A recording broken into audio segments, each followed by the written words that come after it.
ಬೆಳಗಿನ ಜಾವ ಭಾರತೀಯ ಸಮಯಕ್ಕೆ ಇರಾನ್ಗೆ ಡೊನಾಲ್ಡ್ ಟ್ರಂಪ್ ಕೊಟ್ಟಿರುವ ಗಡುವು ಮುಗಿತಾ ಇದೆ. ಅದಕ್ಕಿಂತ ಮುಂಚೆಯೇ ಇಸ್ರೇಲ್ನ ದಾಳಿ ತೀವ್ರವಾಗಿ ಶುರುವಾಗಿದೆ. ಇನ್ನು ಕೆಲವೇ ಗಂಟೆಗಳ ಸಮಯ. ಡೊನಾಲ್ಡ್ ಟ್ರಂಪ್ರ ಎಚ್ಚರಿಕೆಯಂತೆ ಇರಾನ್ ಶರಣಾಗದೆ ಹೋದರೆ ಸಿವಿಲೈಸೇಷನ್ನೇ ಇಲ್ದಂಗೆ ಮಾಡಿಬಿಡ್ತೀವಿ ಅಂತ ಹೇಳ್ತಿದ್ದಾರೆ ಅವರು. Civilization, a whole civilization will die tonight ಅಂತ. ಇಡೀ ನಾಗರಿಕತೆಯೇ ಇವತ್ತು ರಾತ್ರಿ ಸತ್ತು ಹೋಗುತ್ತೆ, ಡೊನಾಲ್ಡ್ ಟ್ರಂಪ್ ಹೇಳ್ತಾ ಇರೋದು. ಪ್ರೇಮ್ಶೇಖರ್ ಸರ್ ಇದ್ದಾರೆ ನನ್ನ ಜೊತೆಗೆ. ಪ್ರೇಮ್ಶೇಖರ್ ಸರ್, ಯುದ್ಧದ ಫಲಿತಾಂಶ ಏನೇ ಆಗಲಿ ವರ್ಲ್ಡ್ ಆರ್ಡರ್ ಸೇಮ್ ಇರೋದಿಲ್ಲ ಅನ್ಸುತ್ತೆ ನನಗೆ. ಆ ಸೂಪರ್ ಪವರ್ ದೊಡ್ಡಣ್ಣ ಅನ್ನುವ ಸ್ಥಾನವನ್ನು ಯಾವಾಗ ಹಾರ್ಮುಜ್ ಜಲಸಂಧಿ ಯಾರಿಗೆ ಬೇಕೋ ಅವ್ರು ಓಪನ್ ಮಾಡ್ಕೊಳ್ಳಿ, ನಮಗೂ ಅದಕ್ಕೂ ಸಂಬಂಧ ಇಲ್ಲ ಅಂತ ಡೊನಾಲ್ಡ್ ಟ್ರಂಪ್ ಹೇಳಿದ್ರಲ್ಲ, ಅಲ್ಲಿಗೆ ಸೂಪರ್ ಪವರ್ ಸ್ಥಾನವನ್ನು ಅಮೆರಿಕ ಕಳ್ಕೊಳ್ತು ಅಂತ. ಮಾತಾಡ್ಲಾ? Yes please. ಇಲ್ಲ, ಟ್ರಂಪ್ ಕಳ್ಕೊಂಡಿಲ್ಲ. ಎಸ್, ಹಾರ್ಮುಜ್ ಜಲಸಂಧಿಯನ್ನ ಓಪನ್ ಮಾಡ್ಕೊಳ್ಳೋದು ನಿಮ್ಮ ಕೆಲಸ. ಯಾರಿಗೆ ಅದರಿಂದ ಉಪಯೋಗ ಆಗ್ತಾ ಇದೆಯೋ, ಯುರೋಪ್, ಕೊರಿಯಾ, ಜಪಾನ್ ಅಂತ ಹೇಳಿದ್ರು, ಆಯ್ತಾ? ಆದ್ರೆ ಹಾಗಂತ ಹೇಳ್ದ ಟ್ರಂಪ್ ಹಾರ್ಮುಜ್ ಜಲಸಂಧಿಯನ್ನ ಕೈ ಬಿಟ್ಟುಬಿಟ್ಟಿದಾರ. ಇನ್ಫ್ಯಾಕ್ಟ್ ಅದನ್ನ ಓಪನ್ ಮಾಡಿ ಅಂತ ಇರಾನ್ ಮೇಲೆ ಒತ್ತಡ ಹಾಕಿಯೇ ತಾನೆ ಅವರು ಡೆಡ್ ಲೈನ್ ಹಾಕಿರೋದು. ಅಂದ್ರೆ ಅವರು ಆಕ್ಚುಲಿ ಅದನ್ನ ನನಗಾಗತ್ತೆ ಇಲ್ಲ, ನೀವು ಓಪನ್ ಮಾಡ್ಕೊಳ್ಳಿ ಅಂತ ಹೇಳ್ದ ಟ್ರಂಪ್ ಅದನ್ನ ಅವ್ರಿಗೆ ಯುರೋಪಿಯನ್ ನೇಷನ್ಸ್ಗೆ ಅಥವಾ ಬೇರೆ ಯಾರಿಗೂ ಬಿಟ್ಬಿಡ್ಲಿಲ್ಲ. ಅವರ ಹಾರ್ಮುಜ್ ಜಲಸಂಧಿಯನ್ನ ತಾವೇ ಓಪನ್ ಮಾಡಿಸೋದಕ್ಕೆ ಕಂಪ್ಲೀಟ್ ಆಕ್ಚುಲಿ ಬದ್ಧರಾಗಿ ನಿಂತಿದ್ದಾರೆ. ಹೀಗಾಗಿ ಏನಾಗಿದೆ, ಆ ಒಂದು ಯಾರ ಸಹಾಯವಿಲ್ಲದೆ, ಯುರೋಪ್ ಆಗ್ಲಿ, ಜಪಾನ್ ಆಗ್ಲಿ, ಕೊರಿಯಾ ಆಗ್ಲಿ, ಯಾರದೇ ಸಹಾಯ ಇಲ್ದೇನೂ ಸಹ ಹಾರ್ಮುಜ್ ಜಲಸಂಧಿಯನ್ನ ಓಪನ್ ಮಾಡಿಸೋದಕ್ಕೆ ಟ್ರಂಪ್ ಸಿದ್ಧವಾಗಿ ನಿಂತಿದ್ದಾರೆ. ಅದಕ್ಕಾಗಿ ಅವರು ಥ್ರೆಟನ್ ಮಾಡಿರೋದು ಇರಾನ್ ಅನ್ನ. ಹೀಗಾಗಿ ಟ್ರಂಪ್ ಮತ್ತೆ ಅಮೆರಿಕ ತನ್ನ ಸ್ಥಾನವನ್ನ ಉಳಿಸಿಕೊಳ್ಳುತ್ತದೆ. ಇನ್ಫ್ಯಾಕ್ಟ್ ಈ ಯುದ್ಧದಲ್ಲಿ ಅಂತಿಮವಾಗಿ ಇರಾನ್ ಸೋಲ್ತದೆ.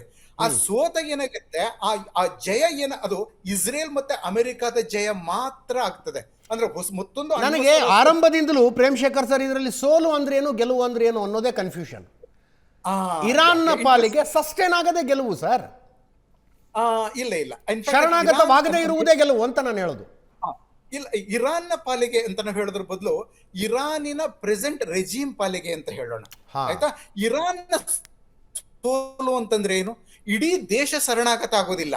ಅಂದ್ರೆ 1971 ನಲ್ಲಿ ಪಾಕಿಸ್ತಾನ 93,000 ಸೋಲ್ಜರ್ ಜೊತೆ ನಮ್ಗೆ ಶರಣ ಆಯ್ತಲ್ಲ, ಅದು ಇಡೀ ಪಾಕಿಸ್ತಾನ ಶರಣಾಗತ ಆದದ್ದು. ಇರಾನ್ ಆ ಶರಣಾಗತಿ ಆಗೋದಿಲ್ಲ, ಅದು ಬೇಕಾಗೂ ಇಲ್ಲ. ಈಗಿನ ರೆಜಿಮ್ ಇದೆಯಲ್ಲ, ರಿಲಿಜಿಯಸ್ ರೆಜಿಮ್, ಅದು ಶರಣಾಗತ ಆಗ್ಬೇಕು, ಅದು ಕೆಳಗಿಳಿಬೇಕು. ರೀತಿಯಲ್ಲಿ ಕಾಣ್ತಾ ಇದೆ ಪ್ರೇಮ್ಶೇಖರ್ ಸರ್. ಇಲ್ಲ, ಇನ್ಫ್ಯಾಕ್ಟ್ ಬರೀ ಖೊಮೇನಿ ರಿಜಿಮ್ ಅನ್ನ ನಾವು ಕೊನೆಗಾಣಿಸ್ಬಿಡ್ತೀವಿ ಅನ್ನೋದು ವೆಸ್ಟ್ ನ ಹೈಪೋಥೆಸಿಸ್ ಅಷ್ಟೇ. ಅದ್ರ ಹಿಂದೆ ಇಡೀ ದೇಶ ನಿಂತಂತೆ ಕಾಣುತ್ತೆ. ಇಲ್ಲಾಂದ್ರೆ 38 ದಿನ ಸಸ್ಟೇನ್ ಹೆಂಗಾಗತ್ತ ದೇಶ? ಅಲ್ಲ, ದೇಶ ನಿಂತ್ಕೊಂಡಿಲ್ಲ ಹೆಂಗ್ ಗೊತ್ತಾಗುತ್ತೆ? ಒಳಗಡೆ ಏನು ಸುದ್ದಿ ಇಲ್ಲಲ್ಲ ಅಂತ. ಈಗ ಒಳಗಡೆ ಏನಾದ್ರೂ ಇದ್ರೂ ಕೂಡ ಅಮೆರಿಕ ಇಷ್ಟು ದಿನಗಳ ಕಾಲ ನಿಲ್ತಾ ಇರ್ಲಿಲ್ಲ ಒಳಗ್ ನುಗ್ಲಿಕ್ಕೆ. ಒಳಗಡೆ ಆ ಮಟ್ಟದ ಬಂಡಾಯ ಆಗಿದ್ದಿದ್ರೆ ಅಮೆರಿಕ ಇಷ್ಟು ದಿನಗಳ ಕಾಲ ನಿಲ್ತಾ ಇರ್ಲಿಲ್ಲ.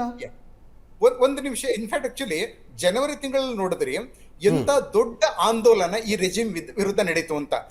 ಇನ್ಫ್ಯಾಕ್ಟ್ ಈಗ ಲೆಕ್ಕದ ಪ್ರಕಾರ 32,000 ಜನ ಆಂದೋಲನಕಾರರನ್ನ, ಅಂದ್ರೆ ಈ ವಿಂಗ್ ಕಮಾಂಡರ್ ರಾಜು ಅವರು 15,000 ಅಂತಾರೆ, ಫಾರ್ ಯುವರ್ ಇನ್ಫಾರ್ಮೇಶನ್ ಇರ್ಲಿ ಅಷ್ಟೇ. ಅದು ಬೇರೆ ಬೇರೆ ಸಂಖ್ಯೆ ಹೇಳ್ತಾರೆ, ಬೇರೆ ಗೊತ್ತಿಲ್ಲ ನಮ್ಗೆ. ನಿನ್ನೆ ಡೊನಾಲ್ಡ್ ಟ್ರಂಪ್ 45,000 ಅಂದ್ರು, ತಗೊಳ್ಳೋಣ. ಆದ್ರೆ ಅದಕ್ಕೆ ಏನಾಗಿದೆ, ಅನಂತರ ಆಕ್ಟಿವ್ ಆದದ್ದೇನು, ಬಸೀಜ್ ಫೋರ್ಸ್. ಬಸೀಜ್ ಫೋರ್ಸ್ ಅಂದ್ರೆ ಇರಾನ್ ಒಂದೊಂದು ಬೀದಿನಲ್ಲೂ ಆ ಜನ ಇದ್ದಾರೆ. ಅವರು ಸರ್ಕಾರದ ವಿರುದ್ಧ ಯಾರು ಮಾತಾಡ್ತಾರೆ ಅವ್ರನ್ನ ಆಕ್ಚುಲಿ ಹಿಡಿದು ಸರ್ಕಾರಕ್ಕೆ ಕೊಡೋದು, ಅಂತವ್ರನ್ನೆಲ್ಲ ವಿತೌಟ್ ಎನಿ ಯಾವುದೇ ವಿಚಾರಣೆ ಇಲ್ಲದೆ ಗಲ್ಗೇರಿಸುವಂತ ಒಂದು ಕ್ರಮವು ಅದು ಆರಂಭ ಆಗಿತ್ತು. ಹೀಗೆ ಅವರ ಬಸೀಜ್ ಫೋರ್ಸ್ ನ ಪ್ರಭಾವ ಇರೋದ್ರಿಂದ ಇರಾನಿನ ಜನತೆ ಈಗ ಎದ್ದು ನಿಲ್ತಾ ಇಲ್ಲ. ಇನ್ಫ್ಯಾಕ್ಟ್ ಜನವರಿನಲ್ಲಿ ಈ ಯುದ್ಧ ಶುರುವಾಗಿ ಹೋಗಿದ್ರೆ ಬಹುಶಃ ಅವ್ರ ಕೈಗೆ ಬಲ ಬರ್ತಾ ಇತ್ತು. ಹೀಗಾಗಿ ಇರಾನ್ ನಲ್ಲಿ ಆಂದೋಲನಕಾರರಿದ್ದಾರೆ, ಈ ಸರ್ಕಾರನ ವಿರೋಧಿಸುವಂತ ಜನ ಇದ್ದಾರೆ. ಅಷ್ಟೇ ಅಲ್ಲ, ಈಗ ಅಮೆರಿಕನ್ ಅದು F-15 ಪ್ಲೇನ್ದು ಒಬ್ಬಾತ ಏನೋ 8 ಗಂಟೆ ಒಳಗೆ ರೆಸ್ಕ್ಯೂ ಆದ. ಮತ್ತೊಬ್ಬ ವೆಪನ್ಸ್ ಆಫೀಸರ್ ಆತ 24 ಗಂಟೆಗಳಿಗೂ ಹೆಚ್ಚು ಕಾಲ ಇರಾನ್ ನಲ್ಲೇ ಇದ್ದ. ಎನಿಮೇಲೆ ಇರಾನ್ ನ ಒಳಗಡೆ ಇರಾನಿಯನ್ ಆಕ್ಚುಲಿ IRGC ಹುಡುಕ್ತಾ ಇದೆ. ಆದ್ರೂ ಆತ ಹೇಗ್ ಬದುಕದ, ಹೇಗ್ ಸರ್ವೈವ್ ಆದ? ಆತ ಒಬ್ಬನೇ ಬೆಟ್ಟದಲ್ಲಿ ಅವು ಅಡ್ಕೊಂಡು ಅಂತ ಹೇಳಿದ್ರ ಬದಲು ಇರಾನಿ ಜನತೆಯಲ್ಲಿ ಕೆಲವರ ತನಕ ಸಹಾಯ ಯಾಕೆ ಮಾಡಿರಬಾರದು? ಆ ಥರದ ಹಿಂಟನ್ನು ನಿನ್ನೆ ಡೊನಾಲ್ಡ್ ಟ್ರಂಪ್ ಕೊಟ್ರು. ಆತ ಬದುಕಿದ್ದಾನೆ ಅಂತ ಖಚಿತಪಡಿಸಿದ್ದೇ ಇರಾನಿನ ಒಳಗಡೆ ಇರುವ ನಮ್ಮ ಜನ ಅಂತ. ಎಕ್ಸಾಕ್ಟ್ಲಿ. ಹೀಗಾಗಿ ಏನಾಗಿದೆ, ಇರಾನಿನಲ್ಲಿ ಆಕ್ಚುಲಿ ಸರ್ಕಾರ ವಿರೋಧಿಸಿದ ಜನ ಇಲ್ಲ ಅಂತ ಅನ್ಕೋಬೇಡಿ, ಅವ್ರಿಗೆ ಬಾಯಿಗೆ ಬೀಗ ಬಿದ್ದಿದೆ, ಹೆದರ್ತಾರೆ. ಒಂದು ಸಲ ದೇ ಮಸ್ಟ್ ಬಿ ಆಂಟಿ ಖೊಮೆನಾಯಿ ಅಥವಾ ಆಂಟಿ ಈ ಗವರ್ಮೆಂಟ್ ಇರ್ಬೋದು, ಬಟ್ ಅವ್ರು ಪ್ರೋ ಅಮೆರಿಕ ಇದ್ದಾರೆ ಅಂತಕ್ಕಂಥದ್ದು 38 ದಿನಗಳ ಯುದ್ಧದಲ್ಲಿ ಎಲ್ಲೂ ಕಾಣಲಿಲ್ಲ ಆ ರೀತಿ. ಇಲ್ಲ ಆಕ್ಚುಲಿ ಪ್ರೋ ಅಮೆರಿಕಾ ಅಂತ ತಾವು ತೋರಿಸ್ಕೊಳ್ಳೋ ಅವಕಾಶ ಅವರಿಗೆ ಸಿಗ್ತಾ ಇಲ್ಲ.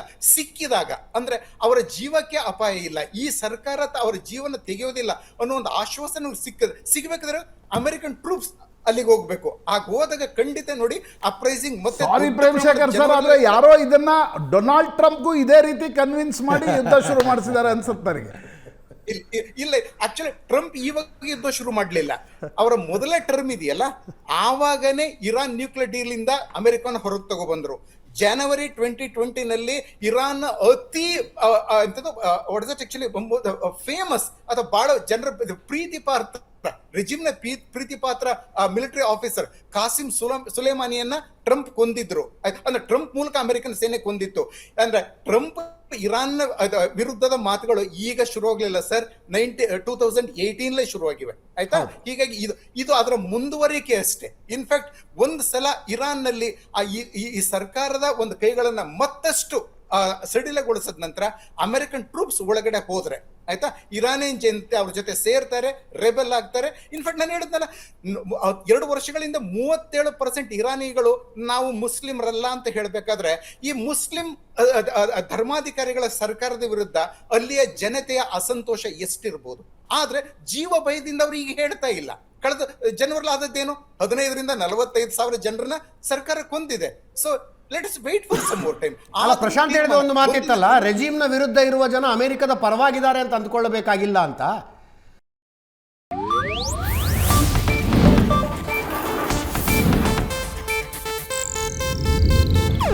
ಇದು ಏಷ್ಯಾನೆಟ್ ನ್ಯೂಸ್ ನೆಟ್ವರ್ಕ್ ಪ್ರಸ್ತುತಿ.